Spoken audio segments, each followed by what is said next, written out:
Good will ജംഗ്ഷൻ്റെ പുതിയൊരു വീഡിയോയിലേക്ക് സ്വാഗതം. നമ്മുടെ ഫോർത്ത് മൊഡ്യൂളും ഫിഫ്ത്ത് മൊഡ്യൂളും നമുക്ക് നോക്കാം കോസ്റ്റ് അക്കൗണ്ടിങ്ങിൽ. അപ്പോൾ ഓവർ ഹെഡ് നന്നായിട്ട് നോക്കാം. ഓവർ ഹെഡ് എന്ന് പറഞ്ഞിട്ടുണ്ടെങ്കിൽ നമ്മുടെ ഇൻഡയറക്റ്റ് കോസ്റ്റിലെ, അതായത് ഫാക്ടറിയിലും ഓഫീസിലും സെല്ലിംഗ് ആൻഡ് ഡിസ്ട്രിബ്യൂഷനിലൊക്കെ നമുക്ക് വരുന്ന എക്സ്പെൻസുകളെയാണ് നമ്മൾ ഓവർ ഹെഡ് കോസ്റ്റ് എന്ന് പറയുക. അപ്പോൾ അതിൽ തന്നെ primary distribution of over head വരുന്നുണ്ട്. അപ്പോൾ അതവിടെ നിൽക്കട്ടെ. ക്ലാസിഫിക്കേഷൻ ഓഫ് ഓവർ ഹെഡ് ചിലപ്പോൾ അത് എസ് സി ആയിട്ട് ചോദിക്കാം കേട്ടോ. അതായത് നമുക്ക് ഓവർ ഹെഡിനെ പല രീതിയിൽ ക്ലാസിഫൈ ചെയ്യാം. ആദ്യം നമുക്ക് ഫംഗ്ഷൻ്റെ അടിസ്ഥാനത്തിൽ നമുക്ക് ഓവർ ഹെഡിനെ നമുക്ക് മാനുഫാക്ചറിങ് ഓവർ ഹെഡ് എന്നും അഡ്മിനിസ്ട്രേറ്റീവ് ഓവർ ഹെഡ് എന്നും selling and distribution over head എന്നും ക്ലാസിഫൈ ചെയ്യാം. മാനുഫാക്ചറിങ് എന്ന് പറഞ്ഞിട്ടുണ്ടെങ്കിൽ നമുക്കത് പ്രൊഡ്യൂസ് ചെയ്യാം അല്ലേ. അതായത് പ്രൊഡക്ഷനുമായി ബന്ധപ്പെട്ട് വരുന്ന എല്ലാ കോസ്റ്റുകളും അടങ്ങുന്ന ഓവർ ഹെഡാണ് മാനുഫാക്ചറിങ് ഓവർ ഹെഡ്. അതിനെ ഫാക്ടറി ഓവർ ഹെഡ് എന്നും പറയും, അല്ലെങ്കിൽ വർക്ക് ഓവർ ഹെഡ് എന്നും പറയാം. ഇനി അഡ്മിനിസ്ട്രേറ്റീവ് ഓവർ ഹെഡ് ഉണ്ട്. അഡ്മിനിസ്ട്രേറ്റീവ് എന്ന് പറഞ്ഞിട്ടുണ്ടെങ്കിൽ പ്രൊഡക്ഷനുമായി ബന്ധപ്പെടാത്ത ഓഫീസ് റിലേറ്റഡ് ആയിട്ടുള്ള എക്സ്പെൻസുകളാണ് ഈ ഒരു അഡ്മിനിസ്ട്രേറ്റീവ് ഓവർ ഹെഡിൽ വരിക. ഇനി അതുകൂടാതെ നമുക്കറിയാം, ഒരു പ്രൊഡക്റ്റ് ഉണ്ടാക്കി വെച്ചാൽ മാത്രം പോരാ, അത് നമ്മൾ സെയിൽ ചെയ്യണം. അപ്പോൾ സെല്ലിങ്ങുമായി ബന്ധപ്പെട്ട് ഒരുപാട് എക്സ്പെൻസ് വരുന്നുണ്ട്. അതാണ് selling and distribution over head. അപ്പോൾ ഈ 3 ക്ലാസിഫിക്കേഷനാണ് നമ്മുടെ ഫംഗ്ഷൻ്റെ അടിസ്ഥാനത്തിൽ. ഇനി ബിഹേവിയറിൻ്റെ അടിസ്ഥാനത്തിൽ ഫിക്സഡ് ഉണ്ട്, വേരിയബിൾ ഉണ്ട്, സെമി വേരിയബിൾ ഉണ്ട്. ഫിക്സഡ് എന്ന് പറഞ്ഞാൽ നമുക്ക് എത്ര പ്രൊഡക്റ്റ് നമ്മൾ ഉണ്ടാക്കിയാലും അല്ലെങ്കിൽ എത്ര ഔട്ട്പുട്ട് വന്നാലും അതിൻ്റെ ഈ ഒരു കോസ്റ്റ് എപ്പോഴും ഫിക്സഡ് ആയിരിക്കും.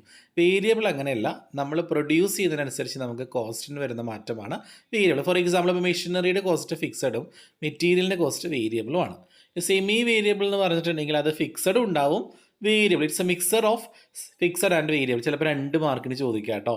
What is semi variable cost അല്ലെങ്കിൽ ഓവർ ഹെഡ് എന്ന് ചോദിച്ചാൽ നിങ്ങൾ പറഞ്ഞാൽ മതി, it is a mixer of fixed and variable. അടുത്താണ് apportionment of overhead and allocation of overhead. ഇതും ചിലപ്പോൾ 2 മാർക്കിന് ചോദിക്കുക. എന്താണ് അപ്പോഷ്മെൻറ്റ്, എന്താണ് അലോക്കേഷൻ? അപ്പോഷ്മെൻറ്റ് എന്ന് പറഞ്ഞാൽ it is a process of charging proportionate amount of overhead to various department. അതായത് ഒരു ഓവർ ഹെഡിലുണ്ടാകുന്ന എക്സ്പെൻസുകളെ പല പല ഡിപ്പാർട്ട്മെൻറ്റിലോട്ട് നമ്മൾ എന്ത് ചെയ്യും, പ്രൊപ്പോർഷനേറ്റ് ചെയ്യും, ആനുപാതികമായിട്ട് നമ്മൾ വീതിക്കും. അതിനെയാണ് നമ്മൾ അപ്പോഷ്മെൻറ്റ് എന്ന് പറയുക. അലോക്കേഷൻ അങ്ങനെയല്ല. Allocation is a process of charging full amount of the overhead cost to a particular department. ഒരു ഓവർ ഹെഡിൻ്റെ മൊത്തം എമൗണ്ടിനെയും നമ്മൾ ഡിപ്പാർട്ട്മെൻറ്റിലോട്ടോ അല്ലെങ്കിൽ കോസ്റ്റ് സെൻറ്ററിലേക്ക് നമ്മൾ എന്ത് ചെയ്യുകയാണെങ്കിൽ ഡിസ്ട്രിബ്യൂട്ട് ചെയ്യുകയാണെങ്കിൽ അതിനെയാണ് അലോക്കേഷൻ ഓഫ് ഓവർ ഹെഡ് എന്ന് പറയുക. ഈ അലോക്കേഷനും അപ്പോഷ്മെൻറ്റും തമ്മിലുള്ള ഡിഫറൻസ് 5 മാർക്കിന് ചോദിക്കാം, ഇമ്പോർട്ടൻ്റ് ആണ്. അലോക്കേഷനിൽ നമുക്ക് it deals with allotment of whole item to the cost ആണ്. മൊത്തം ഐറ്റത്തിനെയും കോസ്റ്റിലേക്ക് അലോട്ട് ചെയ്യും. പക്ഷേ അപ്പോഷ്മെൻറ്റിൽ അങ്ങനെയല്ല. Is deals with allotment of proportionate item of cost. ഒരു പ്രത്യേക കോസ്റ്റ് മാത്രം നമ്മൾ എന്ത് ചെയ്യുക, കോസ്റ്റിലോട്ട് മാറ്റുക. ഇത് ഡയറക്റ്റ് പ്രോസസ്സാണ്, അത് ഇൻഡയറക്റ്റ് പ്രോസസ്സാണ്. ഇത് സിമ്പിളാണ്, അത് കോംപ്ലിക്കേറ്റഡ് ആണ്. ഇത് ആക്യുറേറ്റ് ആണ്, അത് അപ്രോക്സിമേറ്റ് ആണ്. There is no need to choose base choose ചെയ്യേണ്ട കാര്യമില്ല. അവിടെയാണെങ്കിൽ നമുക്ക് സ്യൂട്ടബിൾ ബേസിൻ്റെ അടിസ്ഥാനത്തിലാണ് അപ്പോർഷൻ ചെയ്യുക, വീതിച്ച് കൊടുക്കുക കേട്ടോ. അടുത്ത അബ്സോർഷൻ ഓഫ് ഓവർ ഹെഡ് ആണ്. ഈ അപ്പോർഷൻമെൻറ്റും അബ്സോർഷനും ചിലപ്പോൾ മാറിപ്പോവാം. അപ്പോൾ അതിൻ്റെ ഡിഫറൻസ് ഒന്ന് പഠിച്ച് വയ്ക്കുക. അപ്പോർഷൻമെൻറ്റ് എന്ന് പറഞ്ഞപ്പോൾ ഓൾറെഡി നമ്മൾ പറഞ്ഞു പ്രൊപ്പോർഷണൽ അല്ലേ, അതായത് ആ ഒരു അനുപാതത്തിൻ്റെ ബേസിൽ ഡിവൈഡ് ചെയ്യുക. അബ്സോർഷൻ അങ്ങനെയല്ല, it's allotment of overhead to cost unit. അതായത് ഓവർ ഹെഡിനെ കോസ്റ്റ് യൂണിറ്റിലേക്ക് അലോട്ട് ചെയ്യുന്നതാണ് അബ്സോർഷൻ. ഇത് അബ്സോർഷന് മുമ്പ് അപ്പോർഷൻമെൻറ്റ് സ്റ്റാർട്ട് ചെയ്യും. അബ്സോർഷൻ അങ്ങനെയല്ല, അപ്പോർഷൻമെൻറ്റിന് ശേഷമാണ് അബ്സോർഷൻ സ്റ്റാർട്ട് ചെയ്യുക. ഇനി അപ്പോർഷൻമെൻറ്റ് സ്യൂട്ടബിൾ ഓർ ഇക്വിറ്റബിൾ ബേസിസിലാണ് ചെയ്യുക. അബ്സോർഷൻ ആണെങ്കിൽ പെർസെൻറ്റേജ് റേറ്റിൻ്റെ അടിസ്ഥാനത്തിലാണ് കേട്ടോ. അതൊന്ന് നോക്കി വയ്ക്കുക. അടുത്തൊരു ടോപ്പിക്കാണ് ജോബ് കോസ്റ്റിംഗ്. എന്താണ് ജോബ് കോസ്റ്റിംഗ് എന്ന് ചോദിക്കുകയാണെങ്കിൽ നിങ്ങൾക്ക് പറയാം, ഓരോ ഇൻഡിവിജ്വൽ ജോബ് അല്ലെങ്കിൽ ഓരോ വർക്ക് ഓർഡർ അല്ലെങ്കിൽ ഓരോ പ്രൊജക്റ്റിൻ്റെ കോസ്റ്റ് സെപ്പറേറ്റ് ആയിട്ട് കണ്ടുപിടിക്കുന്ന ഒരു മെത്തേഡാണ് job costing. It means ascertaining cost of an individual job. ഓരോ ജോലിയുടെ കോസ്റ്റ് ഇൻഡിവിജ്വലായിട്ട് കണ്ടെത്തുന്ന ആ ഒരു മെത്തേഡാണ് ജോബ് കോസ്റ്റിംഗ്. 2 മാർക്കിന് ചോദിക്കാം. അതിൻ്റെ ഫീച്ചേഴ്സ് ചിലപ്പോൾ 5 മാർക്കിന് ചോദിക്കാം. അത് നമ്മൾ ഓരോ ജോബിനെയും ഓരോ യൂണിറ്റ് ആയിട്ട് തന്നെ ട്രീറ്റ് ചെയ്യുക. ഓരോ ജോബ് കോസ്റ്റും നമ്മൾ ഓരോ ജോബിന് വേണ്ടി ഓരോ ജോബ് കോസ്റ്റ് ഷീറ്റ് പ്രിപ്പയർ ചെയ്യും. അതുപോലെ ജോബിൻ്റെ ഡ്യൂറേഷൻ എന്ന് പറയുന്നത് എപ്പോഴും ഷോർട്ട് പീരീഡ്, പെട്ടെന്ന് തീരുന്ന ജോലികളായിരിക്കും. അതുപോലെ separate work in progress ledger നമ്മൾ മെയിൻറ്റെയിൻ ചെയ്യും. ഓരോ ജോബിൻ്റെ പ്രോഫിറ്റ് ഓർ ലോസ് നമ്മൾ സെപ്പറേറ്റ് കണ്ടെത്തും. ഇതാണ് അതിൻ്റെ ഫീച്ചേഴ്സ്. ഇനി ജോബ് കോസ്റ്റിൻ്റെ അഡ്വാൻറ്റേജ് പറഞ്ഞാൽ ഫ്യൂച്ചർ കോസ്റ്റ് നമുക്ക് കൺട്രോൾ ചെയ്യാനായിട്ട് പറ്റും. അതുപോലെ കോസ്റ്റ് ആൻഡ് പ്രോഫിറ്റ് കണ്ടുപിടിക്കാനായിട്ട് നമുക്ക് സാധിക്കും. ഫ്യൂച്ചറിലെ പ്രൊഡക്ഷൻ പ്ലാനിങ്സ് ചെയ്യാനായിട്ട് പറ്റും. അതുപോലെ പ്രോഫിറ്റബിൾ ജോബ്സും അൺപ്രോഫിറ്റബിൾ പോൾസും നമുക്ക് പരസ്പരം നമുക്ക് മനസ്സിലാക്കി നമുക്ക് താരതമ്യം ചെയ്യാൻ പറ്റും കേട്ടോ. ഇതൊക്കെയാണ് അതിൻ്റെ അഡ്വാൻറ്റേജസ്. ഡിസഡ്വാൻറ്റേജ് ചോദിക്കുകയാണെങ്കിൽ നമുക്കതിന് ക്ലറിക്കൽ വർക്ക് ഒരുപാട് വരും. അതൊരു ഡിസഡ്വാൻറ്റേജ് ആണ്. എക്സ്പെൻസീവാണ്, കോസ്റ്റ് കൺട്രോൾ ചെയ്യാൻ ബുദ്ധിമുട്ടാണ്. ഈ ജോബ് കോസ്റ്റിങ്ങിൻ്റെ പ്രൊസീജിയർ സ്റ്റെപ്സ് ചോദിക്കുകയാണെങ്കിൽ ജസ്റ്റ് ഒന്ന് വായിച്ചു വിടാം കേട്ടോ.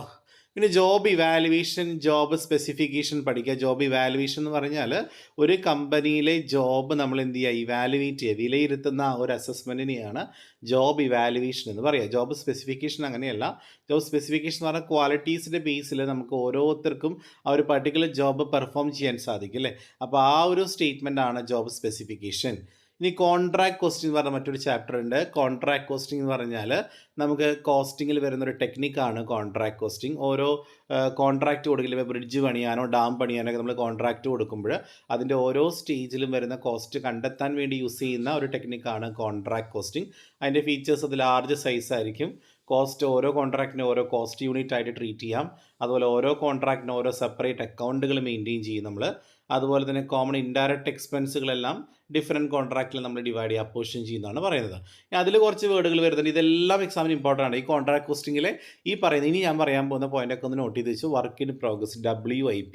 വർക്ക് ഇൻ പ്രോഗ്രസ് എന്ന് പറഞ്ഞിട്ടുണ്ടെങ്കിൽ നമുക്ക് വർക്ക് നടന്നുകൊണ്ടിരിക്കുക എന്നാണ് അർത്ഥം. ഇത് അൺഫിനിഷ്ഡ് കോൺട്രാക്റ്റ് ആണ് വർക്ക് ഇൻ പ്രോഗ്രസ് പറഞ്ഞാൽ. ഇനി വർക്ക് സർട്ടിഫൈഡ് എന്ന് പറഞ്ഞാൽ ഒരു കോൺട്രാക്റ്റ് നടന്നുകൊണ്ടിരിക്കുമ്പോൾ എത്ര രൂപയുടെ അല്ലെങ്കിൽ എത്ര എമൗണ്ടിൻ്റെ വർക്ക് കംപ്ലീറ്റ് ചെയ്തു എന്ന് നമുക്ക് നോക്കിയാൽ അറിയാൻ പറ്റില്ല. അപ്പോൾ അത് നമുക്ക് പറഞ്ഞു തരുന്ന ഒരു ആർക്കിടെക്റ്റ് ആയിരിക്കും. ഒരു ആർക്കിടെക്റ്റ് അതിൻ്റെ സർട്ടിഫിക്കറ്റ് തരും, ഇത്ര എമൗണ്ടിൻ്റെ വർക്ക് കംപ്ലീറ്റ് ചെയ്തിട്ടുണ്ട്. അപ്പോൾ അങ്ങനെ ആ ഒരു എത്ര എമൗണ്ടിൻ്റെ വർക്കാണോ കംപ്ലീറ്റ് ചെയ്തത് എന്ന് ആർക്കിടെക്റ്റ് നൽകുന്ന സർട്ടിഫിക്കറ്റിനെയാണ് വർക്ക് സർട്ടിഫൈഡ് എന്ന് പറയാം. ഇനിയിപ്പോൾ 5 ലക്ഷം രൂപയുടെ വർക്ക് സർട്ടിഫിക്കേഷൻ കൊടുക്കേണ്ടതാണ്, പക്ഷേ ആർക്കിടെക്ട് 4 ലക്ഷമേ കൊടുത്തിട്ടുള്ളൂ, 1 ലക്ഷം ഇനിയും കൊടുക്കാനുണ്ട്.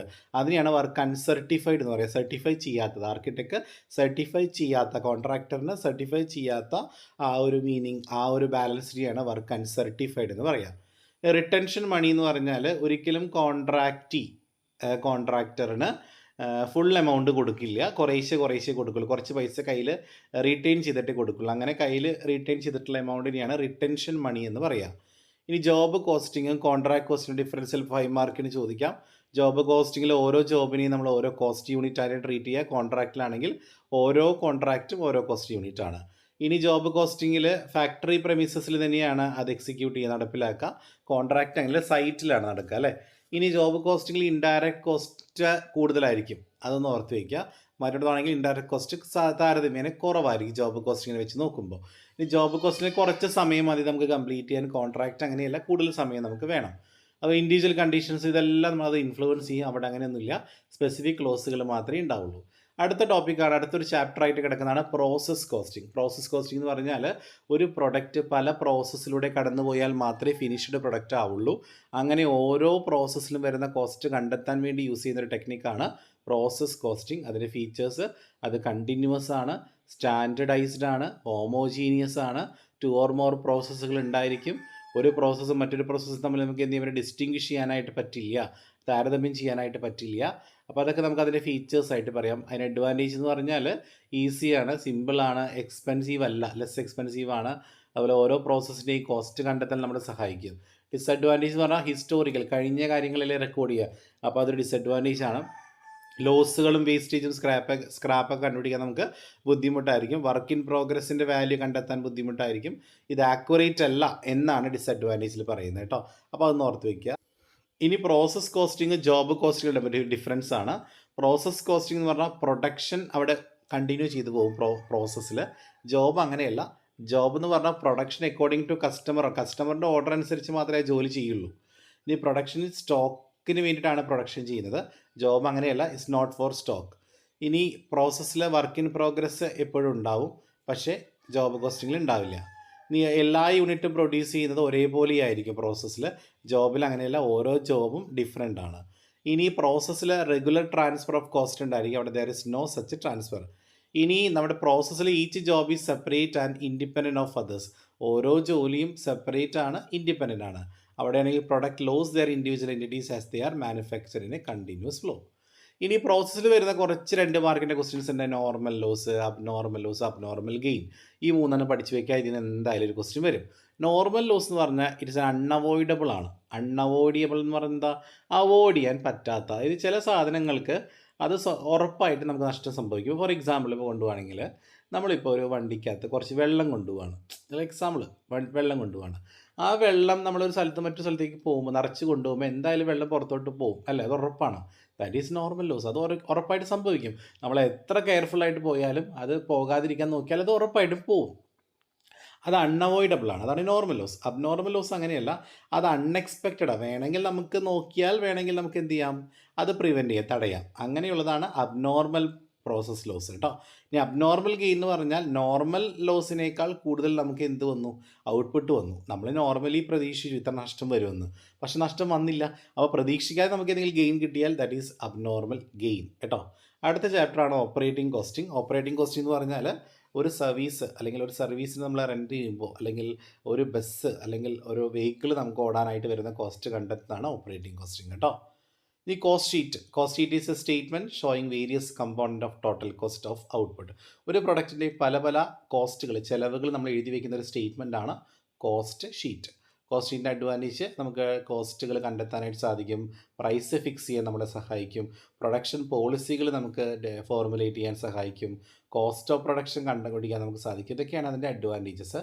അടുത്ത ബാച്ച് കോസ്റ്റിംഗ് ആണ്. ബാച്ച് എന്ന് പറഞ്ഞാൽ ഓരോ ബാച്ചും, നമ്മളിപ്പോൾ ഓരോ പ്രൊഡക്റ്റുകൾ ഓരോ ബാച്ചിലായിരിക്കും ഉണ്ടാക്കുക. അപ്പോൾ ആ ഓരോ ബാച്ചിൽ വരുന്ന കോസ്റ്റ് കണ്ടെത്താനാണ് ബാച്ച് കോസ്റ്റിംഗ് യൂസ് ചെയ്യുന്നത്. അടുത്ത യൂണിറ്റ് കോസ്റ്റിംഗ് ഉണ്ട്. യൂണിറ്റ് കോസ്റ്റിംഗ് എന്ന് പറഞ്ഞാൽ നമുക്കിപ്പോൾ കോസ്റ്റുകൾ ചിലപ്പോൾ ഒരു 1000 യൂണിറ്റ് ഉണ്ടാക്കാൻ ആവശ്യമായ കോസ്റ്റ് ആയിരിക്കും തന്നിട്ടുണ്ടാവുക. നമ്മളതിന് എന്താക്കും, ഒരൊറ്റ യൂണിറ്റിൻ്റെ കോസ്റ്റ് കണ്ടെത്തുക. അതാണ് unit. It is a method of costing use to ascertain the cost of producing a unit of output. കണ്ടോ, ഒരു യൂണിറ്റ് ഓഫ് ഔട്ട്പുട്ടിന് ഒരു യൂണിറ്റ് ഓഫ് ഔട്ട്പുട്ട് പ്രൊഡ്യൂസ് ചെയ്യാൻ വരുന്ന കോസ്റ്റ് കണ്ടെത്തുന്നതാണ് യൂണിറ്റ് കോസ്റ്റ്. അത് ഒന്ന് എല്ലാവരും നോക്കി വയ്ക്കുന്നത് നന്നായിരിക്കും. അടുത്താണ് നമ്മുടെ ബഡ്ജറ്റ് എന്ന് പറയുന്ന ചാപ്റ്ററാണ്. അതിനകത്ത് ഫിക്സഡ് ബഡ്ജറ്റും ഫ്ലെക്സിബിൾ ബഡ്ജറ്റും നമ്മൾ ഡിഫറൻസ് പഠിക്കുക. ഫിക്സഡ് ബഡ്ജറ്റ് എന്ന് പറഞ്ഞാൽ ബിസിനസ് കണ്ടീഷൻ്റെ അടിസ്ഥാനത്തിലാണ്, അതൊരിക്കലും മാറില്ല. ഫ്ലെക്സിബിൾ ആണെങ്കിൽ എപ്പോഴും ചേഞ്ച് ആവാം. ഇനി ഫിക്സഡിൽ ആക്ച്വലും ബഡ്ജറ്റഡ് കോസ്റ്റും തമ്മിൽ ഒരിക്കലും കമ്പയർ ചെയ്യാനായിട്ട് പറ്റില്ല, പക്ഷേ ഫ്ലെക്സിബിൾ ആണെങ്കിൽ നമുക്കത് കമ്പയർ ചെയ്യാം. ഇനി ഫിക്സഡിൽ cost are not classified. Cost ഒരിക്കലും ക്ലാസിഫൈ ചെയ്യാൻ പറ്റില്ല, മറ്റൊരുതാണെങ്കിൽ ക്ലാസിഫൈ ചെയ്യാം. ഇത് സിംഗിൾ ലെവൽ ആക്ടിവിറ്റിയാണ്, അത് റേഞ്ച് ഓഫ് ആക്ടിവിറ്റിയാണ്. ഇത് പ്രൈസ് കൺട്രോൾ ചെയ്യാനായിട്ട് പറ്റില്ല, അവിടെ പ്രൈസ് കൺട്രോൾ ചെയ്യാം. ഇനി ബഡ്ജറ്ററി കൺട്രോളും സ്റ്റാൻഡേർഡ് കോസ്റ്റ്. ഈ ബഡ്ജറ്ററി കൺട്രോൾ മാത്രം പഠിച്ചോളൂ, ഉറപ്പായിട്ടും ചോദിക്കും കേട്ടോ, അതും ഇമ്പോർട്ടൻ്റ് ആണ് കേട്ടോ. അടുത്ത നെക്സ്റ്റ് ടോപ്പിക് എന്ന് പറയുന്നത് ഈ ബഡ്ജറ്ററി കൺട്രോൾ ഞാൻ പറഞ്ഞില്ലേ, ബഡ്ജറ്റിൻ്റെ കേസാണ് മൊഡ്യൂൾ 5 വരുന്നത്. അതായത് ബഡ്ജറ്റ് എന്താണ്? Budget is a plan expressed in terms of money for a period is called budget. അതായത് ഒരു പ്രത്യേക പീരീഡിലോട്ടുള്ള പണം എത്രത്തോളം മണി വരുമെന്ന് നമ്മൾ പ്ലാൻ ചെയ്യില്ല, ആസൂത്രണം ചെയ്യില്ലേ, അത് പണത്തിൽ നമ്മൾ എക്സ്പ്രസ് ചെയ്യുന്നതാണ് ബഡ്ജറ്റ്. ബഡ്ജറ്റിംഗ് എന്ന് പറയുന്ന പ്രോസസ് ഓഫ് പ്രിപ്പറേഷൻ ആണ്. അതായത് ഈ ബഡ്ജറ്റ് കണ്ടുപിടിക്കാൻ വേണ്ടിയിട്ട് എത്ര രൂപ കോസ്റ്റ് വരുമെന്ന് കണ്ടുപിടിക്കാനായിട്ടുള്ള പ്രിപ്പറേഷൻ്റെ പ്രോസസ്സിനെയാണ് ബഡ്ജറ്റിംഗ് എന്ന് പറയുക. ഇനി ബഡ്ജറ്ററി കൺട്രോൾ എന്ന് പറഞ്ഞാൽ നമ്മൾ പ്ലാൻ ചെയ്തുകൊണ്ടും കൺട്രോൾ ചെയ്തുകൊണ്ടും കോസ്റ്റ് കുറയ്ക്കുക, അതാണ് ബഡ്ജറ്ററി കൺട്രോൾ. അതിൻ്റെ ഒബ്ജക്റ്റീവ്സ് വെരി വെരി ഇമ്പോർട്ടൻ്റ് ആണ് കേട്ടോ. What are the objectives of budgetary control ചോദിക്കുകയാണെങ്കിൽ to control activities, to evaluate performance, to motivate managers, to eliminate wastages, to aid the planning of annual operation, to coordinate activities, to communicate plans. ഇതൊക്കെ പഠിച്ചു വെക്കുക കേട്ടോ. Budgetary control steps ഒന്ന് വായിച്ചു വിടുക, important ആണ്. ഈ ബഡ്ജറ്ററി കൺട്രോൾ സിസ്റ്റം അത് നോക്കണമെന്നില്ല. ബഡ്ജറ്റ് മാനുവൽ, ബഡ്ജറ്റ് പീരീഡൊക്കെ ജസ്റ്റ് 2 മാർക്കിന് നോക്കാം കേട്ടോ. ഈ ബഡ്ജറ്റിൻ്റെ ക്ലാസിഫിക്കേഷൻ ചിലപ്പോൾ എസ്സേ വരാം. ടൈമിൻ്റെ അടിസ്ഥാനത്തിലുണ്ട് ലോങ് ടേം ബഡ്ജറ്റ്, അതുപോലെ തന്നെ ലോങ് ടേം ബഡ്ജറ്റും അതുപോലെ കറണ്ട് ബഡ്ജറ്റ്, അതുപോലെ ഷോർട്ട് ടേം ബഡ്ജറ്റൊക്കെ വരുന്നുണ്ട് ക്ലാസിഫിക്കേഷനിൽ കേട്ടോ. ഇനി ഫ്ലെക്സിബിലിറ്റിയുടെ ബേസിലാണ് ഫ്ലെക്സിബിൾ ബഡ്ജറ്റ്, ഫിക്സഡ് ബഡ്ജറ്റ്. ഇനി ഫംഗ്ഷൻ്റെ ബേസിൽ മാസ്റ്റർ ബഡ്ജറ്റ്. ഈ മാസ്റ്റർ ബഡ്ജറ്റ് ചിലപ്പോൾ 2 മാർക്കിന് ചോദിക്കുക കേട്ടോ. It is A summary of all budget. നമ്മളൊരു കമ്പനി തയ്യാറാക്കുന്ന എല്ലാ ബഡ്ജറ്റിൻ്റെയും ഒരു സമ്മറിയിൽ സംഗ്രഹം അതൊരൊറ്റ ബഡ്ജറ്റിലായിട്ട് നമ്മൾ പ്രസൻറ്റ് ചെയ്യും, അതാണ് master budget.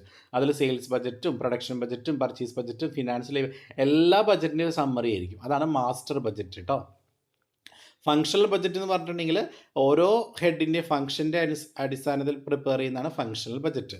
Types of functional ബഡ്ജറ്റാണ് sales, production, material, purchase budget, cash budget ഒക്കെ. അടുത്ത് വളരെ ഇമ്പോർട്ടൻ്റ് ആണ്, 2 മാർക്കിനോ അല്ലെങ്കിൽ 5 മാർക്കിനോ ചോദിക്കാം. ZBB എന്ന് പറഞ്ഞാൽ സീറോ ബേസ് ബഡ്ജറ്റ് എന്നാണ് അർത്ഥം. സീറോ ബേസ് ആയിട്ട് നമ്മളൊരു ബഡ്ജറ്റ് സ്റ്റാർട്ട് ചെയ്യുകയാണെങ്കിൽ അതിനെയാണ് സീറോ ബേസ് എന്ന് പറയുക കേട്ടോ. ഇമ്പോർട്ടൻ്റ് ആണ്, അതിന് advantage. It starts from zero. It is useful for service department. It ensure active participation. It helps to management in making optimum allotment of scarce resources. It promote high level of motivation.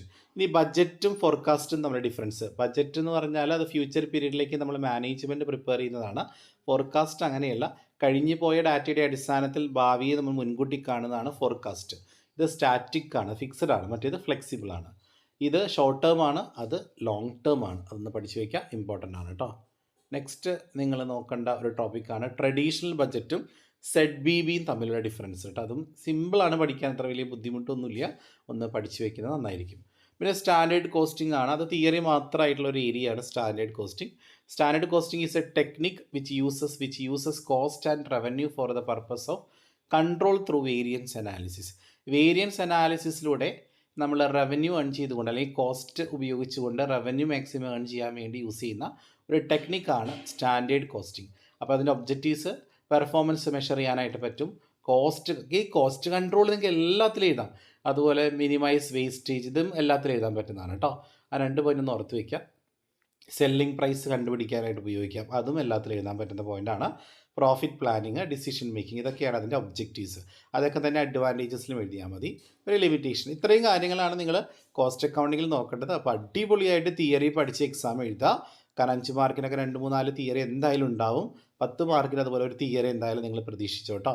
പിന്നെ problem നോക്കാനാണെങ്കിൽ material നന്നായിട്ട് നോക്കുക. Material ഒരു problem ഷുവറായിട്ടുണ്ടാവും. ചിലപ്പോൾ EOQ ആയിരിക്കും, അല്ലെങ്കിൽ stock ലെവലായിരിക്കും, അല്ലെങ്കിൽ FIFO, LIFO, simple average, weighted average. ഈ 4 types problem നന്നായിട്ട് നോക്കിയിട്ട് പോകാം കേട്ടോ. പിന്നെ ലേബർ, ഹാൽസി, റൊവാൻ നോക്കുക. അതുപോലെ ഓവർ ഹെഡിലെ സൈമൾട്ടേനിയസ് ഇക്വേഷനും അതുപോലെ മെഷീൻ അവർ റേറ്റ് നന്നായിട്ട് നോക്കുക കേട്ടോ. അതേപോലെ പ്രോസസ്സ് ഉറപ്പായിട്ട് ഒരു എസ്സേ വരും. പ്രോസസ്സോ അല്ലെങ്കിൽ കോൺട്രാക്റ്റോ ഉറപ്പായിട്ടും ഒരു എസ്സേ വരും, നന്നായിട്ട് പഠിക്കുക. അതുപോലെ ബഡ്ജറ്റിൽ ഏതെങ്കിലും ഒരു പ്രോബ്ലം, ക്യാഷോ ഫ്ലെക്സിബിൾ BBAക്കാർക്കാണ് വരാറ്.